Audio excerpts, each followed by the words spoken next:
A really good sales letter for a healer, coach, or service provider is a love letter to who you used to be. One of the truest things I ever heard about niching was from Jeffrey Van Dyke, and he said, "Your deepest wound is often a doorway to your truest niche." And so we often become the adult whose support we were needing when we were younger. We went through something hard and we probably didn't have the support we needed, which is what had us dig so deep into looking for solutions for ourselves, which then became what we offered to the world. And so it's not a bad idea if you're in anything close to the healing arts, but generally service-based businesses as a whole, is to consider that your ideal client, your target market, is probably who you were 5 to 10 years ago. So then again, what does a sales letter become? It becomes a love letter to who you used to be.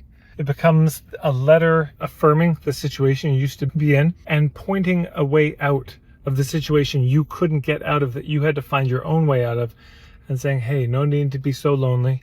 Here's a way you can get out of this situation. So you're writing yourself this letter as if you were speaking to your younger self and just saying, hey, damn, it's rough where you are. And I remember being there, and I remember how hard it was because I felt so alone and there was no support. I didn't get the kind of care and guidance that I needed. So I'm here for you. That's what we're trying to do. If you think about it like that, it changes the feeling, the tone of it. Instead of it being a pitch and a push, it becomes, again, a kind of love letter. It becomes a I remember. And that's what we're doing. It becomes memory work.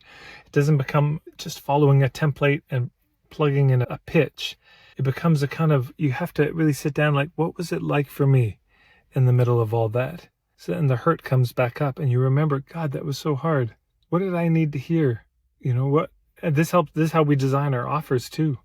What was I needing back then? I promise you've got ideas. Once you've designed the offer, you write the letter from you to them, from you to yourself back then, and you send it back in time to the people who are in that place in present time. I'd love to hear your thoughts on that in the comments below.